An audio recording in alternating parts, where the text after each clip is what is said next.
Hello, everybody. Uh, Welcome to our very special History Council annual event, the presentation of our annual lecture and of our two major prizes.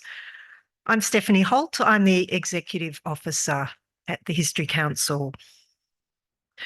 And of course, we would like to begin by acknowledging the Wurundjeri Woiwurrung people of the Kulin Nation as the traditional owners of the land on which we meet tonight. We acknowledge and pay respects to all Aboriginal and Torres Straits Islander people and their elders, past and present, as the custodians of the world's oldest continuous living culture. I'm now going to hand over to the Chair of the History Council, Professor Peter McPhee, to take you through the proceedings. Well, Stephanie, thank you so much, and it's lovely to see you all here. So the History Council of Victoria is the peak body for history in this state, with our objective of furthering historical literacy and awareness and inspiring public engagement with the past and the world today. We're interested in the history of all places and all periods. The council includes representatives from cultural and educational institutions and heritage bodies, history teachers, academic and professional historians, and specialist history organisations. Before I introduce this evening's lecturer, we have the pleasure of awarding the History Council's two major prizes. First, I'm announcing the joint winners of the Jane Hansen Prize for History Advocacy for 2024. This was a prize established by Jane Hansen in 2020 to recognise the efforts of a group or an individual who's advocated for the value of history, the work of historians, and the importance of an education in history. So the winners are the Care Leavers Australasia Network, or CLAN. CLAN is an independent peak membership body established in 2000 to provide support, advocacy, research and empowerment for survivors of past abuse and neglect in child welfare systems in Australia and New Zealand. CLAN has shown extraordinary leadership in advocating for a more authentic, layered and nuanced history, and in doing so has generated vitality to a previously neglected field of public history. In the aftermath of the Royal Commission, CLAN won a Commonwealth grant to purchase a permanent home for the Australian Orphanage Museum, now established in Ryrie Street, Geelong. This unique museum is a remarkable achievement in CLAN's contributions to the way history is presented and received in the community.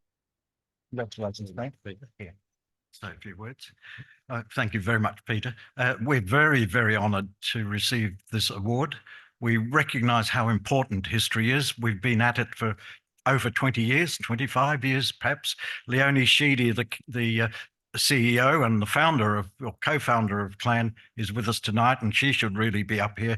It's been a team effort of a group of people whose history has been ignored and overlooked or distorted in many ways. And we've tried to set the record straight over the last 25 years. So we're very, very pleased and honoured to be here tonight receiving this award. And congratulations also to the equal winner. Thank you. Thanks, Ray.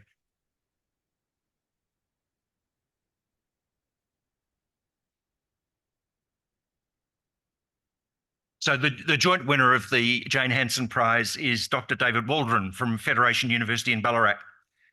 David has been a tireless advocate for public history for many years, with a commitment to making history accessible and engaging for diverse audiences.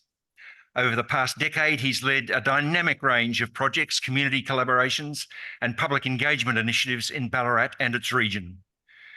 These efforts underscore his leadership in bringing marginalised histories to contemporary audiences as well, including working with Wadawurrung traditional owners and those in the LGBTQIQA+ community. David has a remarkable ability to communicate to diverse audiences. He's an active history podcaster and a regular presenter about history at festivals and on community radio. Congratulations, David. Congratulations, of course, also to my co-winner, Frank. I'd like to particularly thank my Tales from Rat City team, the umbrella in which we do our community organisations, Katrina Hill and Shannon Nichols and to my family and to my colleagues at Federation University. And I'd just like to mention in passing, a few years back, we had a conversation with much further up the food chain at Fed Uni than I am. And they said they didn't think there was a future for history at Federation University, as they argued it couldn't be co-opted. There wasn't a role for it in community and industry engagement. And I've made it my mission to show that this is not the case, and have built long-lasting and really successful collaborations out with the community. And, particularly thinking, the great work we've done, which I should also thank as well, Shannon Menon and the Wadawurrung Traditional Owner Aboriginal Corporation, that, this is not the case. We are deeply immersed in our communities, with our industries, with our collaborative partners. And there's I think, a really deep need and hunger to engage with our past and all of our past from all our different diverse perspectives. So thank you very much. And I'm deeply honoured. David, thank you. I've been a little involved in that review process at Federation University, and everything that David said is right. And he's played a crucial role in rejuvenating, if you like, the arts program. We also have joint winners of the Lynette Russell Prize for First Peoples History in Schools. This was a prize established in 2021 by Lynette Russell, Sir John Monash Distinguished Professor at Monash University, to encourage the creative engagement and deeper knowledge of a wider number of primary and secondary school students in this foundational area. And to announce these awards, I want to invite Tara Oldfield to the stage. Tara is the Deputy Chair. Come on up, Tara. Deputy Chair of the History Council, works at the Public Records Office of Victoria, and she's going to announce the winners of this prize. Thanks, Peter. The first winner, it's my pleasure to announce. Yes, thank you. Briar Hill Primary School. Students from prep to grade 6 at Briar Hill have spent time observing their local environment to learn about the Wurundjeri seasons and developing an appreciation of the deep knowledge, wisdom and connection that First Nations people have to their land and their expertise for caring for our environment. Students have connected with local elders. Younger students have created handcrafted items out of beeswax, wool and clay that represent elements from the Wurundjeri seasons, while grades 5 and 6 created maps of the Kulin Nations and investigated traditional land care practices such as the burning off season. Well done, Briar Hill, and I think we have Leela Smith here to accept the award. Thank you so much. I think you outlined what we've done beautifully. Thank you. So on behalf of Briar Hill Primary School, just want to say thank you so much. I'm so excited to show our students what they've achieved. So thank you. I appreciate that.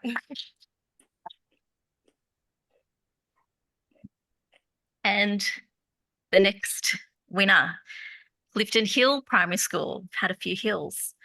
The school has been liaising with its Aboriginal families, completing Koori education plans for Aboriginal students, and is in the initial stages of developing a school reconciliation plan through the Narragansett framework.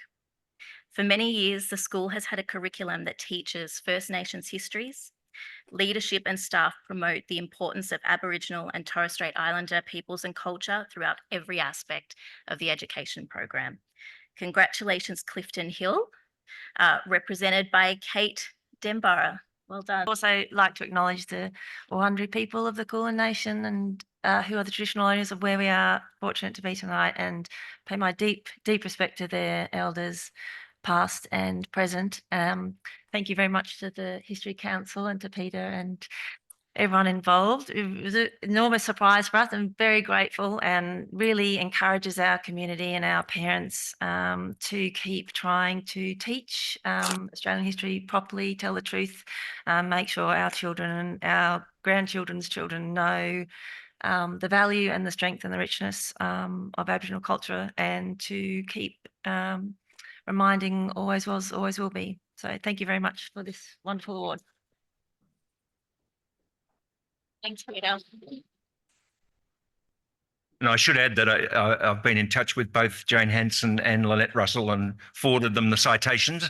Neither of them could come, unfortunately, had other things on, but they were absolutely thrilled with the the range and the quality of the historical activities that were being recognised this evening.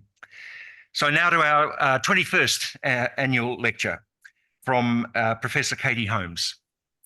Katie is Professor of History and Director of the Centre for the Study of the Inland at La Trobe University.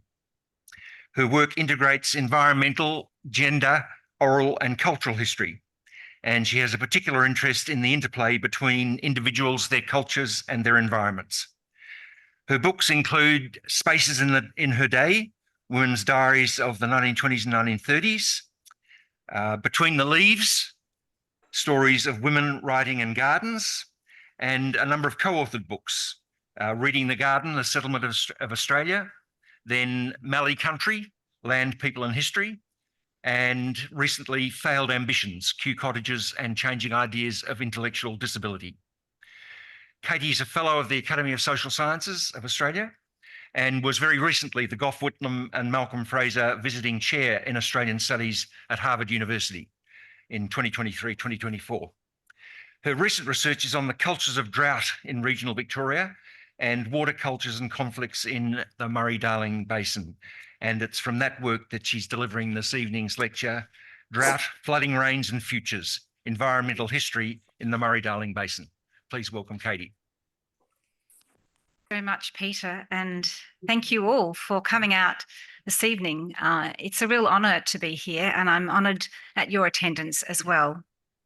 I'd also like to acknowledge the traditional owners of the land that we are meeting on, the land and the waters, and pay my respects to the Wurundjeri and Wurrung people. I'd also like to acknowledge the 50 First Nations whose land and waters lie within the Murray Darling Basin.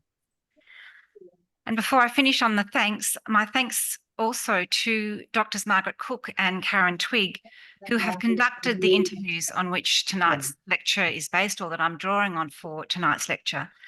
My thanks to the interviewees who've given up their time and their thought and their ideas, and also to the many people whose ideas have contributed to this, my thinking about the basin and the conflicts and communities that make up the region. Research for this lecture has been supported by the Australian Research Council, the Australian Government Murray Darling Basin Water and Environmental Research Program, and the Murray Darling Basin Authority's Basin Condition Monitoring Program. In 2017, Alice Davey, a former dairy farmer and now landowner at Gunbar in Victoria's north, just downstream from Echuca, donned a high-vis jacket and stood in the Kahuna irrigation channel. The channel was full of native wildlife, fish, birds, yabbies, turtles. But in the drive for efficiency, water catchment authorities were lining the large channels with plastic to stop water seepage.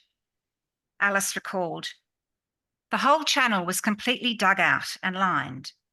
They didn't relocate anything, and we lost all of that biodiversity. It was just heartbreaking. I kicked up a really big stink. I put on a day-glow high-vis jacket and I stood there until somebody noticed me. I said, 'Look, you see that? A turtle there, a turtle there, a turtle there. Are you going to relocate them?' I got ordered off the site." But it wasn't only the turtles that were affected by the channel. Other native wildlife were also affected. 12 metres of trees either side of the channel were also cleared. Alice reflected, "You don't see the water birds anymore. You might see an occasional pied cormorant, but you don't see the darters or all the black cormorants. There might be fish in the channel, but there's nothing else." Alice's story is a distressing example of the ways in which the imperatives of efficient water management come up against a more relational understanding of water, which treasures waterways for the home and refuge they provide to an array of non-human species. Her story also reveals the passionate engagement many who live in the Murray Darling Basin feel towards the waterways that surround their homes and farms, and the creatures to whom those waters give life. There are many stories from the Murray Darling Basin which highlight different kinds of slow and fast violence, which together have brought dramatic changes to the region's ecosystems.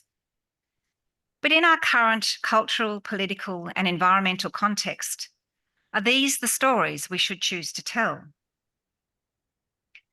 At the heart of our current environmental and biodiversity crisis is a problem with human relationships with the natural world. Interrogating that relationship lies at the heart of environmental history.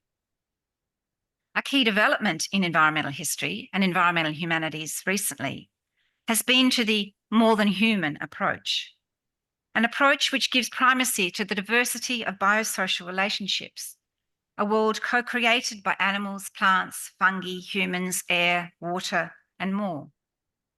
Emily O'Gorman's recent book, Wetlands in a Dry Land, for example, is a beautiful study of the co-creation of wetlands across the Murray Darling. This turn to the more than human has been driven in part by thinking about the kinds of stories we need for a flourishing, regenerative Earth. The American essayist Rebecca Solnit writes, "The stories we tell about who and what we were, what we did, shape what we can and will do." We need histories that speak for both the humans and the non-human, of caring for country, of stewardship, cultivating, healing, restoring. Stories about the complex entanglements of the more than human world, and stories infused with the values which must guide our stewardship and our relationship with it. What are the histories that can move us forward? Well, given how much we hear about conflict and environmental crisis in relation to the Murray Darling Basin, I've decided that in this lecture, I want to foreground other kinds of stories. Stories which talk of people's entanglement with their local places, the battles they've fought for them, and the grief they too often feel. These stories also often speak for the fish, the birds, the trees, the wetlands. They flow from a range of recent research, including 2 oral history projects commissioned by the Murray Darling Basin Authority through the Centre for the Study of the Inland at La Trobe, in which we interviewed long-term residents of 9 basin communities about living with environmental change. And we've undertaken about 120 interviews all up. The ones I'm going to be drawing from today are about 60 of those.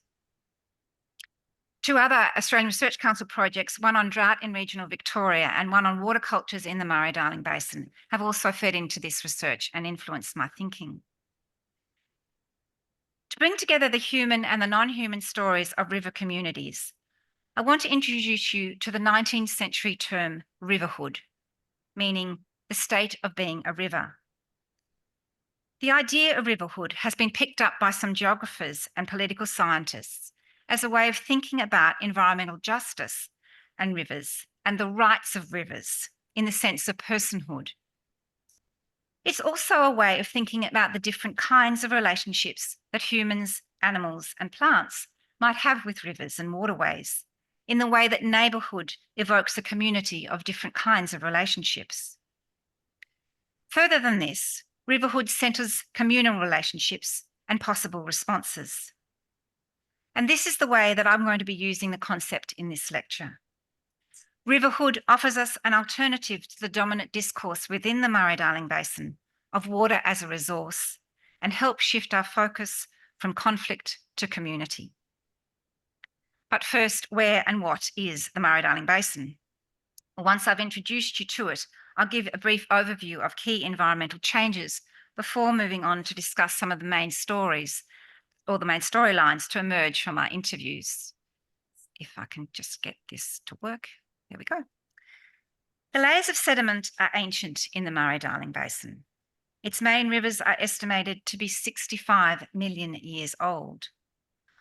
On the world's driest inhabited continent, the network of rivers that we now call the Murray Darling Basin are the lifeblood of the southeast, creating the food bowl of the nation, generating approximately $24 billion of agricultural produce each year. The rivers and floodplains of the northern basin flow into the Darling or the Barker River, as it is known to the traditional owners, the Barkindji. The Barker is a boom-bust river. It floods with tropical rainstorms or cyclones, its waters spreading across vast floodplains.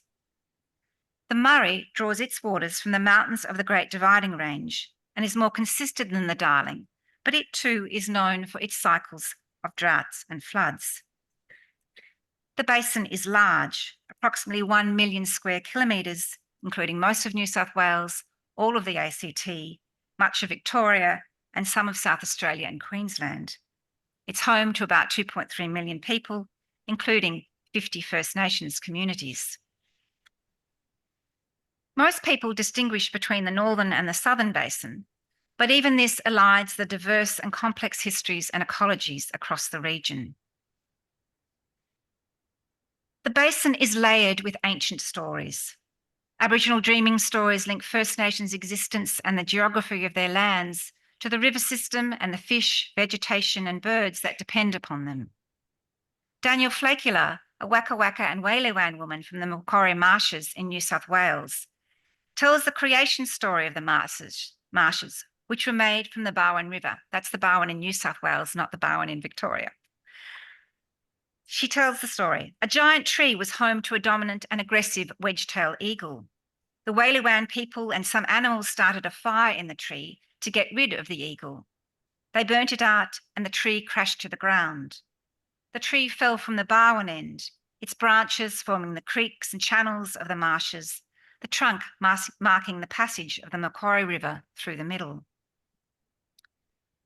For the Narrandjeri in South Australia, the river and the landscape through which it flowed was shaped by the great ancestral being, Narundari, who chased Pondi, the Murray cod, down the river.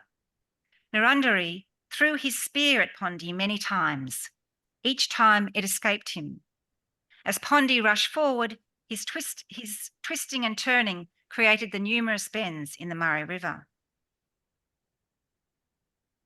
Prior to colonisation, Aboriginal people manipulated and used the river environment in a variety of ways. They fished and ate plants growing in the river. They burned grasses and hedges systematically around bodies of water. They constructed fish traps. The Nunu fish traps at Briar in northwest New South Wales are thought to be at least 1,000 years old. The rivers sustained complex relationships between place and people. For settler Australians, the Murray Darling Basin has been the inspiration for some of our most recognisable cultural expression. Banjo Patterson's Clancy of the Overflow was at home in the Murray Darling. Pijunet's Flood on the Darling captures the extraordinary expanse of the Darling floodplain.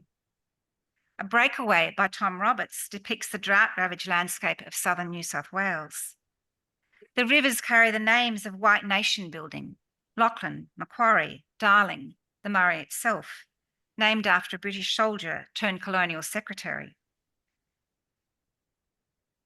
It's impossible to work in the basin and not be confronted by the rapid environmental changes that residents have experienced and enabled, and the highly contested nature of water politics.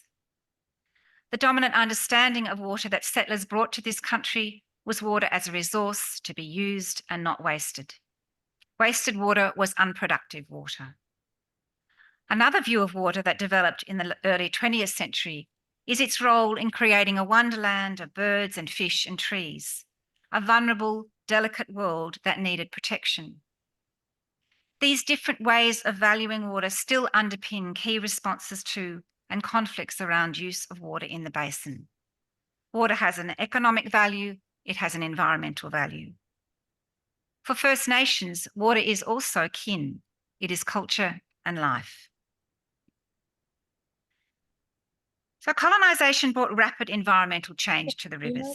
Their extreme variability was a surprise and challenge to Europeans who thought the slow flowing were lazy, an early indication that rivers were expected to work, to be productive. Oh, and did you? trade. Okay. Hi, Monica. Maybe she'll know. Grazing better animals than me. degraded banks and You've cleared seen there. vegetation. Rivers were channeled for transport. Stands of river red gums were cleared to fuel first the steamers Oh, here's one. It might and be. then for the railway sleepers when trains replaced water transport. There's one. Some here. estimate that around 20 billion trees have been removed from the basin Find a European special one. settlement. That's it. Thank you. Mining You're activities in the 19th century introduced vast amounts of sediment into the Right. river channels. welcome. The sand slug that is narrowing what is now called the Barmer Choke, but which Yorta Yorta and earlier settlers called the Narrows, very interesting difference between those two words. That sand slug can be traced back to sand and soil washed into the river system from mining activity in the late 19th and early 20th century. While settler activity was laying sediment on the river floors, dryland farming and early irrigation was drawing salt from the ancient subsoil to the surface. Changes to rivers gathered pace in the 20th century, with attempts to control flows, particularly the Murray. The most significant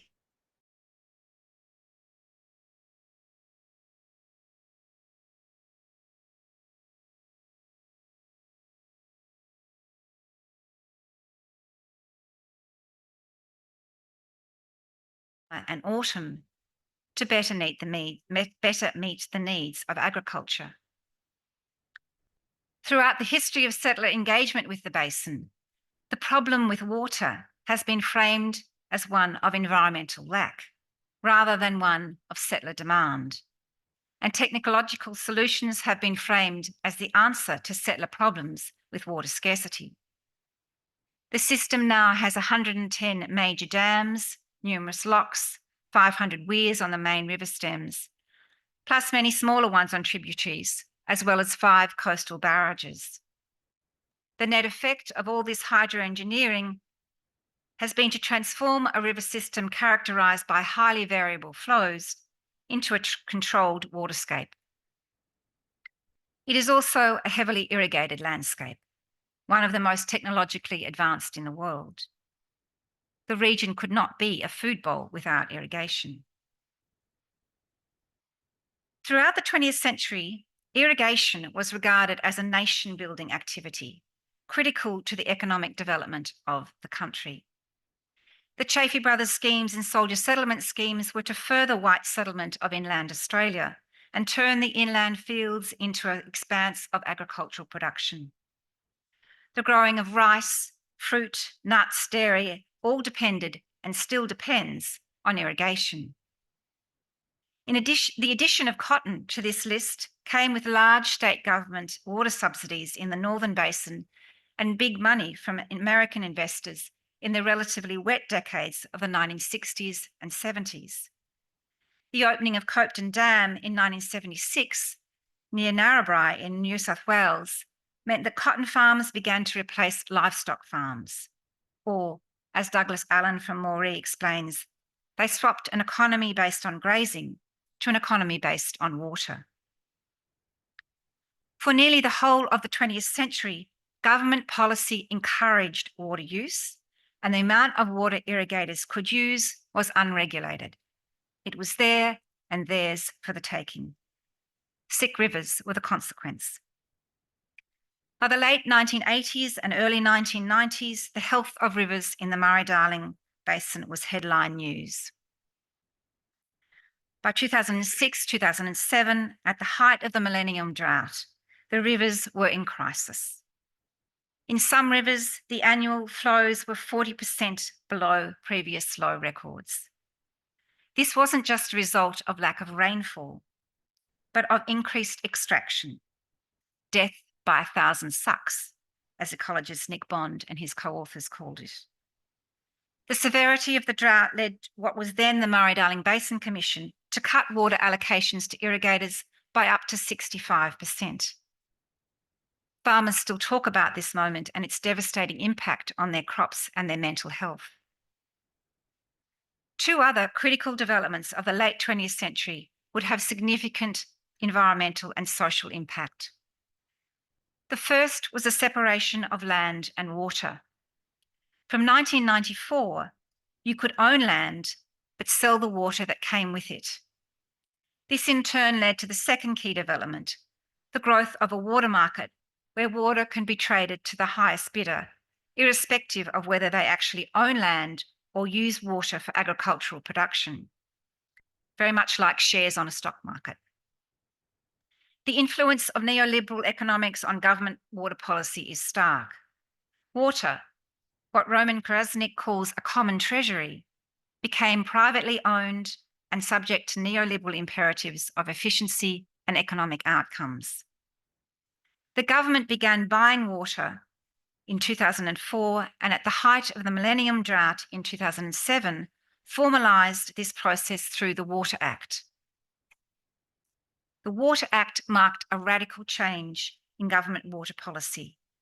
Water was no longer just there for the taking, and the environment would now be allocated a share of the basin's lifeblood.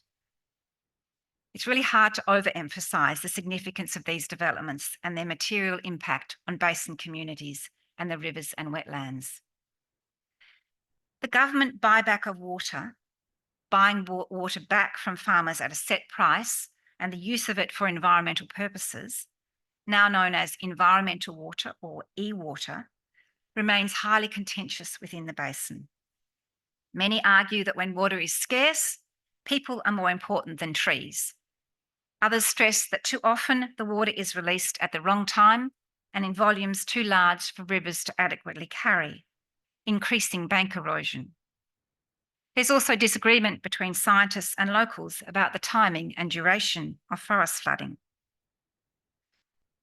Through all these processes I've been outlining, water has been increasingly imagined and managed in a way that dislocates it from its ecological context. This is the water of hydrologists, engineers, and government agencies, what geographer Jamie Linton terms modern water. It's not the water of Indigenous knowledge or culture and human relations. It is water that is atomised, commodified, metered, amenable to being allocated to different parties or users. In this understanding of water, rivers basically become a pipe to move water from one place to another. And the language of modern water is really striking. We have a watering event, think rain, a cease to flow event, think drought, an overflow event, unregulated flow, regulated flow, environmental water, wastewater, and the list goes on and on. In modern water, water and the rivers that carry it are stripped of their spiritual, cultural, and ecological relationships, the essence of their riverhood. These changes have also come during a period of major environmental crises, namely the Millennium Drought, the most recent drought of 2017-2020, and major flooding in 2011 and 2022. There is no agreement across the basin about the role of climate change in driving these devastating events. The boom and bust cycle of the basin can make it difficult to distinguish just how much anthropogenic global warming has added to the climatic extremes. But in the first 20 years of this century, there had been a 51% decrease in average annual flows into the river system compared with the previous 100 years. So this century has so far been a period of enormous environmental, economic, and social change in the basin. Unsurprisingly, the dramatic nature of these changes and the sense from some that the government and indeed the broader Australian community has turned its back on a previously favoured industry has left many angry, grieving, and dismayed. Emotions run high. The people we spoke with have captured the significant human cost of these crises and changes and reflected on their impacts on the places that they know and love. In turning to the interviews, I want now to look at the kinds of stories that people tell as they relate some of the experiences of living with environmental change. In using the theme of riverhood, I aim to highlight people's connections with waterways, shifting the narrative from water as a mere resource to diverse ways of understanding rivers and waterscapes. This focus also reveals other riverhoods, recognising that humans aren't the only species making community within the waterscapes of the Murray Darling Basin. For First Nations communities, recent environmental change comes on top of generations of living with the impacts of colonialism and the environmental revolution it initiated and fortified. Margaret Cook's interview with Barkindji man Jason Ford took place on the Darling River at Briar, overlooking the fish traps. He observed, "It's a special place, this here, what you're looking at, Margaret. It's a place that's still here after all the interference, and there's still that evidence of what our people did. It's an amazing site, and it's a really old site too." but the changes in the river were significant. Quote, when I was younger, the water was clean, it was flowing, it was different. The fishing was different. You had yellow belly, plenty of yellow belly. You catch black bream, you catch the cod. But the yellow belly had gone. Water was being extracted from these billabongs and small creeks, and they don't function anymore. Those tributaries are important habitat and need water. We've got to be careful how we treat water because that's a living entity, that's alive, and we're treating it disgustingly, Jason said. And that looks after us. We're nothing without that water. Such changes were not only about environmental degradation, they were also about loss of knowledge. Jason's mother sat by the river every day for 70 years. If the yellow belly ceased to inhabit the river, it wasn't just the fish that were lost, but the knowledge of them. Quote, you can't share it because it's been interrupted. Aboriginal culture is centred on intergenerational relationships with country. As Jason notes, that knowledge conveys how to look after people and country. Knowledge that has, quote, been carried for thousands of years cannot be passed on. Skills cannot be learnt because the fish or shrimp or the water are not there to teach with. Country cannot be properly cared for. Relationships with fish, plants, birds, rivers are broken. These relationships are integral to cultural identity, so their loss threatens the health of First Nations river communities. For Jason Ford and other First Nations, the decline of the river is against cultural law. Quote, that's why my mother, she cries when she sees this. She loves this, but when the water was dry downstream where she goes fishing, she just cried. She said, I think it's over, son. It's all taken. Jason Wilson is a Kamilaroi man from Walgett. He also grew up fishing. His river is the Namoy. Quote, back in the day, it was a pristine system. As a kid, you could see the bottom of the place. You'd see catfish nets and you'd do a bit of spinning and a bit of wobbling. I fished the Namoy all my life, and I've seen it go from this beautiful little fishery to being clogged up. The water holes aren't in it anymore. It's super turbid and I wouldn't fish in it. One of the causes of such turbidity is carp, the rabbits of the river. For Jason, carp are more than just an introduced pest. They're, quote, the biggest killer of our culture. It's killing our culture. It's genocidal. It's no different from how they've taken the land. This carp has moved in and taken the fish's land. That's our people, those fellas. We have association with them. We have the ability to manage them. We don't have that anymore. Jason's reference to genocide is telling. Deborah Bird Rose suggests that extinction is a settler colonial legacy of both genocide and ecocide. Jason Wilson and Jason Ford capture some of the essence of riverhood for their people. Their relationships with the non-human communities of the river underpin their individual and collective well-being. Country is kin, relative.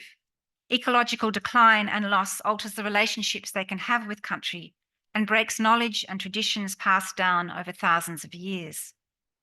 This loss of knowledge threatens culture. Not all the stories of environmental change carry such disturbing implications. For some settler communities, periods of environmental crisis can be times of learning. As devastating as droughts can be, many people in both irrigation and dryland farming communities talk about the way droughts have forced them to change their farming practices for the better. Josie is a dairy farmer from Kahuna and comes from a family which has been farming in the area since the early days of white settlement. Josie notes that the area is an ancient seabed. Intense irrigation of the area of the kind practiced by her forebeds led to problems with salinity. Putting too much water on soil raises the water table, drawing that ancient salt to the surface. In some areas, the soil became as salty as the sea. You have scalded white soil, she said. When it's at rock bottom, you can't get anything to grow. By the 1980s, the area had a major problem. A concentrated effort of education, introducing better drainage systems, laser grading the land so water would run off it quickly and not pool, tree planting, were all strategies at play. And then came the drought. Josie reflected, the Millennium Drought was probably the best thing for the salinity. Out of adversity comes opportunity. Water allocations were down, so people didn't put as much water on, and we changed our practices from having predominantly permanent pastures to annuals. We were probably cowboys with water because it wasn't valued. It was so available, it didn't cost us a lot. Marilyn, also from Kahuna, reinforced this narrative of the Millennium Drought, which, along with water trading rules, meant that the amount of water that used to be was reduced by at least a third, probably more. She notes, it's the best good news story that's never told. Such stories should not detract from the extraordinary pressures people live with during droughts. Many interviewees talked to us about this stress. For dryland farmers, drought has been part of the farming experience for as long as settlers have been growing crops and raising livestock. But for irrigation communities in the southern basin, previous droughts had hardly had an impact. And it wasn't until the Millennium Drought that they faced water restrictions and exorbitantly high water prices. Decisions about what to save and what to sacrifice permeate people's memories. The grief of sacrificing vines or fruit trees or a paddock you've nurtured for decades, but which can no longer be kept alive, are still present. This is not just an economic loss. It's about the devastation of an ecosystem you've helped create and which might also have kept you alive. For Josie, restricted water allocations aligned with low dairy prices and the global financial crisis. Quote, it all felt a bit like fucking Armageddon, really. I've got a video of us bulldozing trees down and taking out all the fences because the drought meant we couldn't water. I thought, this just feels like the whole world is ending. It was a heat wave. It was horrendous. That was probably one of the toughest days. And there's generational trauma from that. Generational trauma can mean that children who might once have returned to manage the family farm don't. Family traditions are broken, futures upended. The mental health strain also leaves its mark. One woman recalled returning home to find her husband had bulldozed their orchard, unable to cope anymore with the stress of trying to find money to buy the water to keep the trees alive. If droughts are seared into memory, so too is the breaking of them. Daniel Flakier from the Macquarie Marshes recalls the smell of rain. So when the rain comes, it gives you hope, and you can smell that. It's the smell of hope. It's a smell of reviving and renewing life again. It's a happy smell. In the marsh, it can be a smelly smell because of the bird breeding. That water brings life and is life, and it's so important for our life and the life of all species that depend on it. Rain brings a reminder of all the creatures that depend on that water, the riverhood connections. James Somerville from Murray talks about droughts breaking. When you've been months and months in drought, you'd have sleepless nights and big debts and think, where are we going to go? Then out of the blue, we'd see the birds circling, the rivers coming down. There's the roar of insects coming out of the ground. People's memories of drought-breaking rains reveal much about their connections to place and the non-human world. The celebration of life returning to waterways echoes through nearly all our interviews. Tanya Frost from Murray recalled, we had rain prior to the last flood. We had early rain and the lagoon had been dry for 3 years. It had been an awful time. When the rain came, the eastern long-necked turtles came out of who knows where, hundreds and hundreds of them, and they were coming from the channel. I couldn't believe it. It was just amazing where these creatures go and hide all the time. When the water comes, the birds seem to know ahead, and when a flood comes, the roar of frogs from the channel is deafening. It's just incredible. These memories speak of people's intense relationships with the places that they live and love, and their astute observance of the natural world.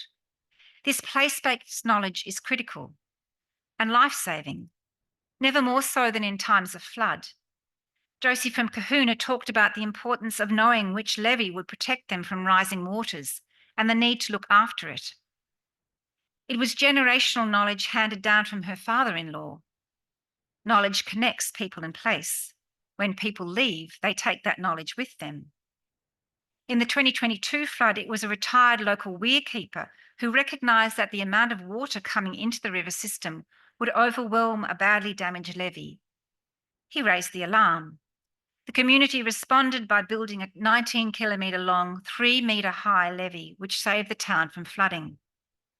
Josie reflected, "These old fellows, they know where the water goes because they've lived it. They've been the ones down sandbagging certain areas. They've actually lived it, so they don't need the modelling. The best lesson is the one you've lived." This knowledge is part of people's connections and relationships with their waterways, part of their riverhood. They know where the water goes. Such knowledge separates them from the city-based experts who don't share that intimate knowledge or lived experience. And it feeds into an intense rural passion whereby rural communities feel judged and misunderstood by city dwellers who have little idea of the kind of pressures that shape their daily lives. For some people, the connection to their rivers or waterways extends to fighting for their protection. Environmental justice is critical to the ways in which First Nations articulate their role as custodians of the rivers and waterways. We met Jason Milson earlier. He's the Camarillo man from Walgett and an Aboriginal leader in the water space. He reflected, "If water came into our country, we owned it. We managed it. We looked after it as it came in. We sung it coming in and we've sung it going out. We celebrated it. We can't do that now because it gets stuck in our country, growing clothes for us." Jason evokes here the deep spiritual and cultural relationship his people have had with the river and the difference between this and an attitude which sees water as a way to make a profit. Jason's narrative speaks to the double dispossession of First Nations, the dispossession of colonisation followed by the water reforms which have compounded those losses. Jason sums this up. "The whole water thing is a circus. We used to own this circus, completely own this circus. Now we've got to pay to go to this circus, and it's sad. We can't change things unless government want to make a change and the irrigators accept that change." So that's where we're at with water. First Nations argue they have been excluded from decision-making about water. They have no ownership and no control. Environmental justice involves returning water and control. But in seeking this kind of redress and to gain a seat at the decision-making table, First Nations have been forced to engage in a system at odds with their water values and custodial responsibilities. Modern water is anathema to the understanding of water and all the life it enables as kin. Cultural flows is a concept that has been utilised to enable First Nations to participate in negotiations around water allocations. However, it pictures Indigenous people as one stakeholder among the many, and First Nations as competitors for access to water. Issues of environmental justice are not restricted to First Nations. For Sally Grundy and the people of the Goolwa district in the lower lakes of Murray in South Australia, the millennial drought was a disaster, not because of the lack of rain, but because so much water was being extracted out of the system upstream that the river stopped flowing. Sally lives on Mundu Island Station, the last farming property on the river system. The first sign of trouble came when their cattle refused to drink the water in the troughs. It was salty. The levels of fresh water in the river had dropped so low that the barrages built to stop the salt water entering the river leaked salt water through. Then the riverbed dried out completely, leaving a layer of acid sulfate soil, which when the wind blew filled the air with toxic dust, causing itchy eyes and rashes, but also landing on rooftops to be washed down into tanks which people were dependent upon for their water. Sally summed up her feelings about what had happened. The millennium drought was just a disgrace. It really was a disgrace that we were ever put in that position and that the river should ever be allowed to get to that state. The Lower Lakes and the Coorong are a Ramsar-listed wetland of international importance. Sally remains incredulous that an area of such ecological value could be allowed to suffer so much. The receding river led to the loss of habitat for critically endangered fish species, including Murray hardhead and southern pygmy perch. Sally and her family tried desperately to nurture 2 sites of this critical fish habitat. But as she recalled, as the water dried up, the foxes and the raptor birds, they would just come down and just pick the fish off because as the water got shallower and shallower, the fish had no chance at all to survive. Sally stresses the cause of this crisis. We were not in drought. There was water, but it was polluted water in terms of salinity, and then it dried up, and that wasn't due to drought. We still had rain. It was due to over-extraction of the river. We had 7 kilometres that we could drive on a dry riverbed.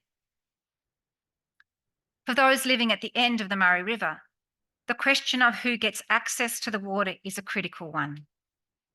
Who has the most legitimate claim to it? Is this an issue of water rights? And if so, whose rights reign? It is an inherently a settler colonial framing whereby water is understood as a resource to be used. But Sally is also framing this as a critical environmental issue. Who speaks for the river, the fish, the turtles, the birds? The non-human communities of the river are invariably the silent victims of drought and extreme events, as the devastating series of fish kills at Menindee have repeatedly demonstrated. So how have people in river communities pushed back in defence of their rivers and wetlands?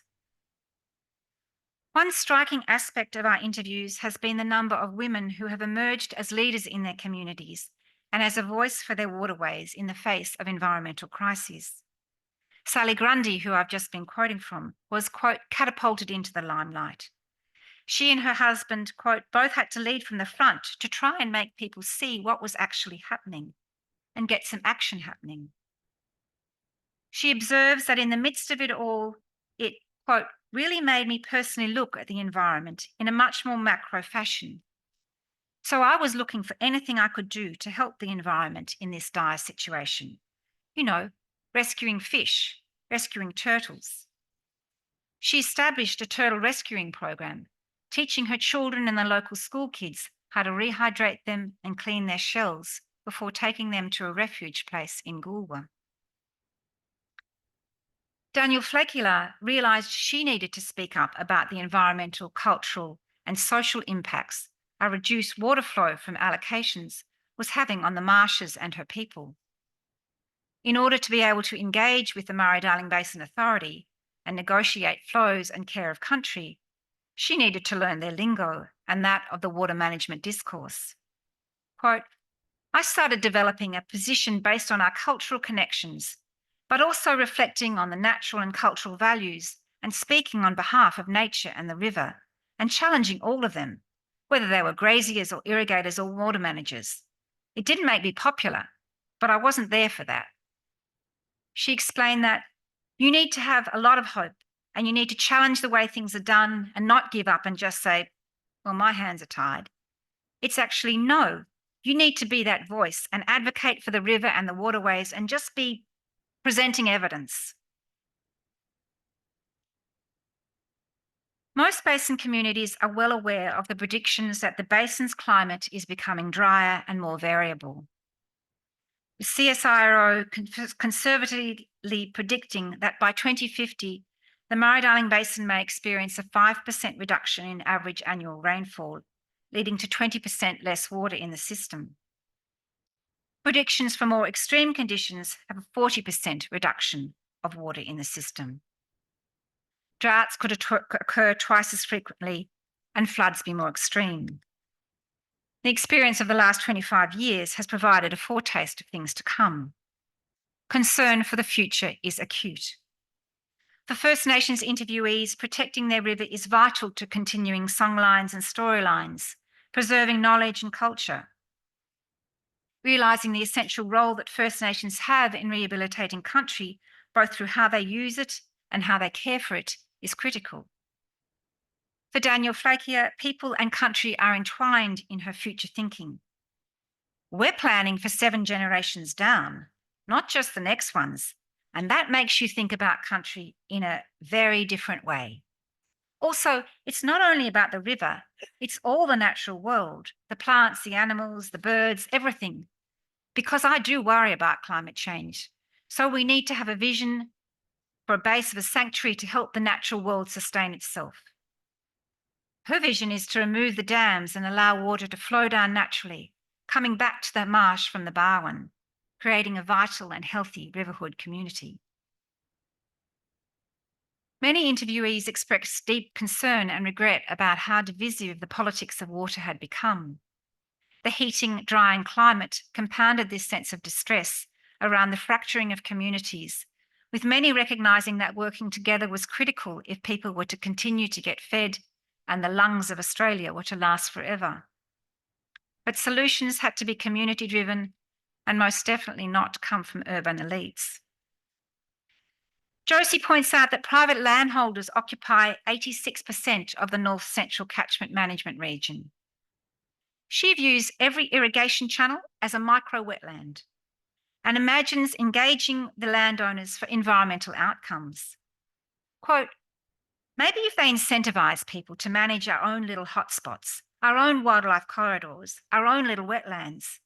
It just seems sensible that if they incentivise, teach us, guide us, you'll get your caretakers, you'll get your environmental outcomes, and we'll stay productive so we can actually feed people. There are many stories from the basin that highlight people's deep attachment to place, to the waterways they know and care about. The voice of the Maori irrigator who proposed moving the wetland so as to make way for a more efficient transfer of water was not echoed amongst many of our interviewees. Susan Miller told a story about a man called Howard who helped form the Murray Wetlands Working Group. At the end of each irrigation season, Howard would seek out irrigators who hadn't used their full water allocation and ask them to give it to him for environmental use. He would use the water to water a wetland. He describes doing a site near Wentworth, and quote, the community suddenly realised what they had lost because when the wetland filled, all these frogs came and the noise, the sound of frogs singing, people went, remember, it used to be like that all the time? Remember how often we used to hear frogs? It was a really common thing. It just hadn't happened for years and years and years and years and years. Susan told the story as an illustration of how, quote, a community learnt what they'd lost. Recovering that history of that place helped infuse an understanding of both what was lost and a future to fight for. It exposed the impact of ignoring the ecological limits of place and the possibilities of restoration. The drive for efficiency that underpins modern water poses contradictory imperatives. While environmental water posits the environment as a worthy recipient of water, it becomes an entity that has to use it efficiently. The technocratic mechanisms by which modern water is managed don't recognise the embodied knowledge and relational values that communities have with their waterways. The idea of riverhood offers us a different way of recognising the relational nature of rivers and all they contribute to our well-being. Restoring that well-being will take compromise and sacrifice, and the question of who pays and in what kinds of ways is critical. If we are to enable the imaginative revolution and cultural transformation necessary to respond to the environmental and biodiversity crises that confront us, we have to understand the dynamic interrelationship between the environment and culture. In the Murray Darling Basin, the dominant settler cultural understanding and use of water is as a resource to be extracted for financial gain. I've chosen here to highlight other understandings. They're stories that tell of complex histories about place, identity, environment, settlement, family, and farming. Some seek to speak for the plants, bird, fish, forests, rivers. Often these stories are told by people who use water to irrigate their crops and make a living, but who also deeply value their waterways for their biodiversity and understand their critical role in a healthy river system. And they are people who are imagining different futures for their communities.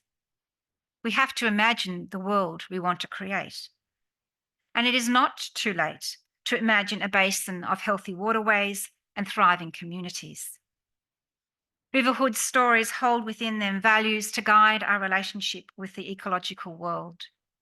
In finding and cultivating such stories, environmental historians might become co-collaborators in imagining and working towards a basin where care, justice, and stewardship are the values that illuminate our path.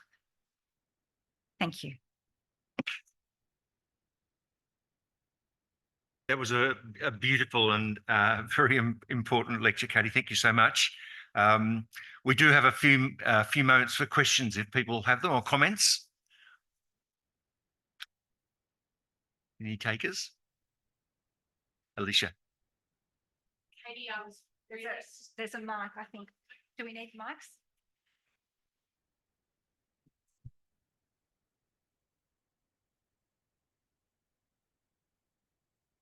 Thank you. Okay.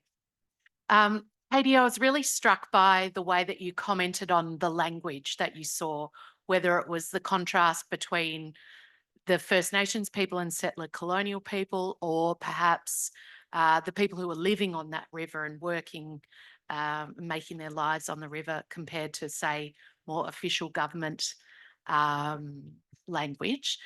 And firstly, I thought about oral history as a vehicle for this and how significant that would be.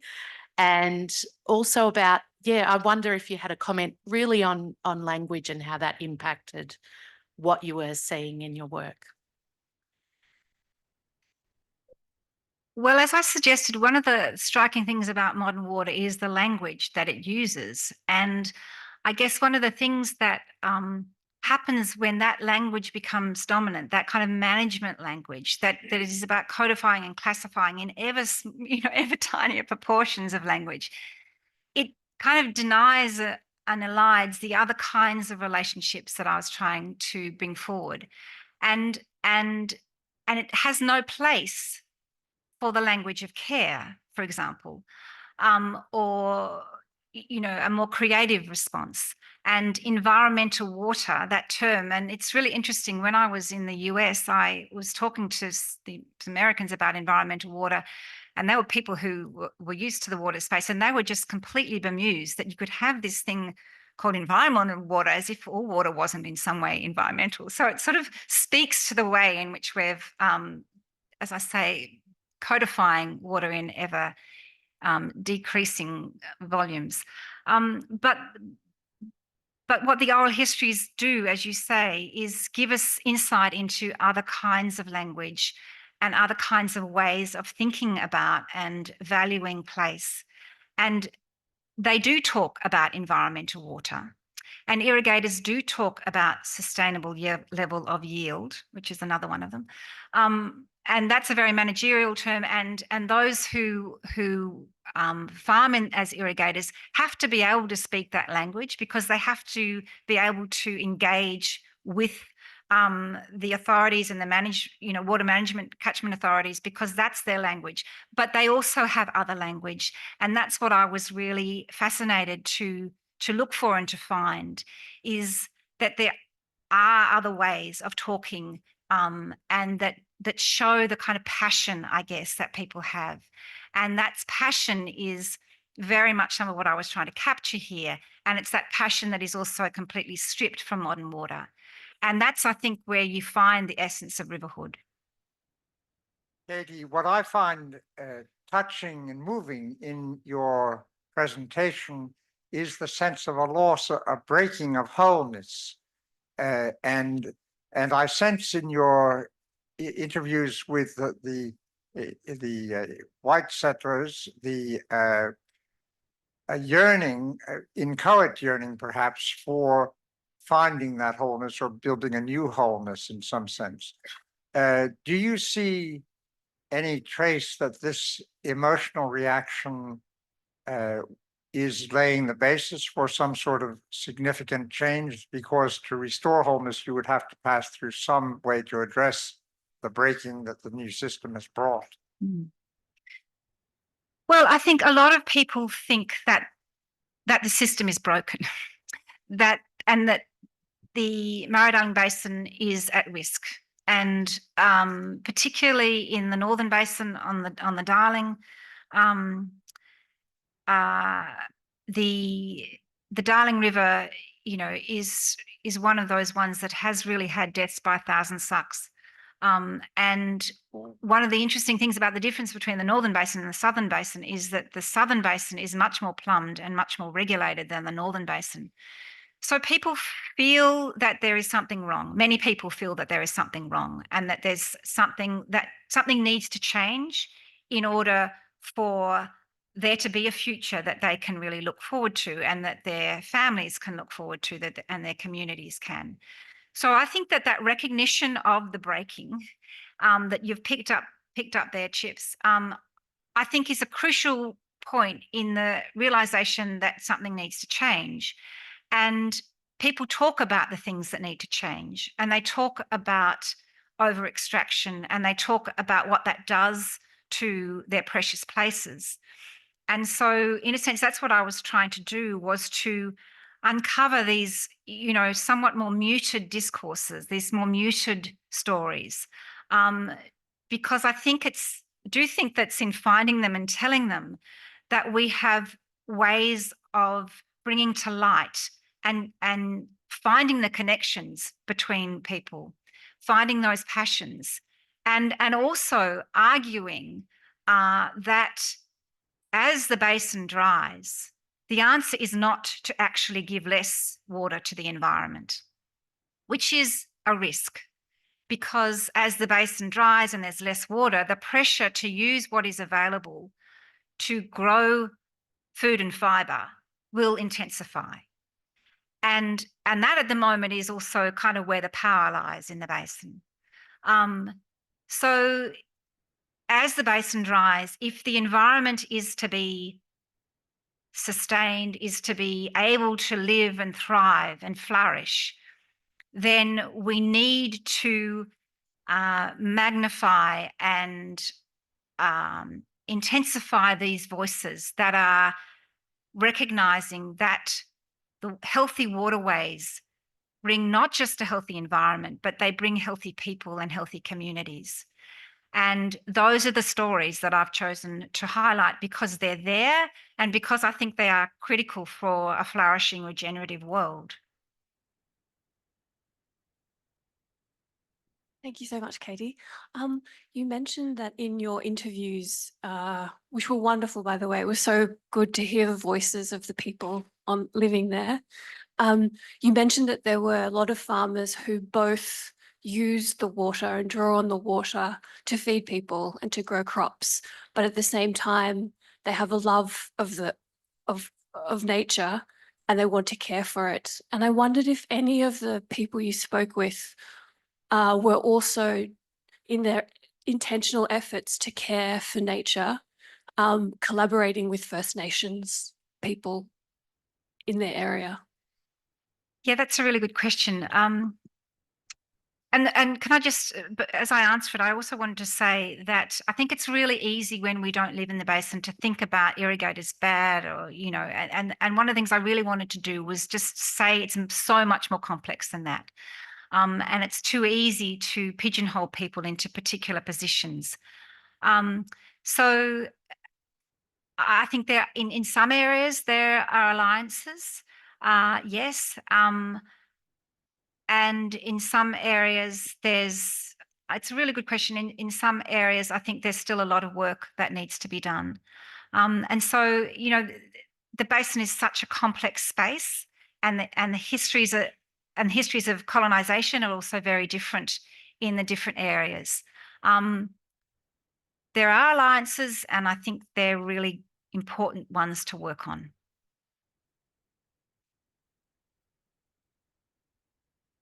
I think we'll have to wrap it up there, but it's been a wonderful evening. And 20 years ago, the first of these lectures was given by Professor Graeme Davison from Monash University. And I've asked Graeme to come up and move a vote of thanks to Katie for a really superb lecture this evening. Thank you, Graeme.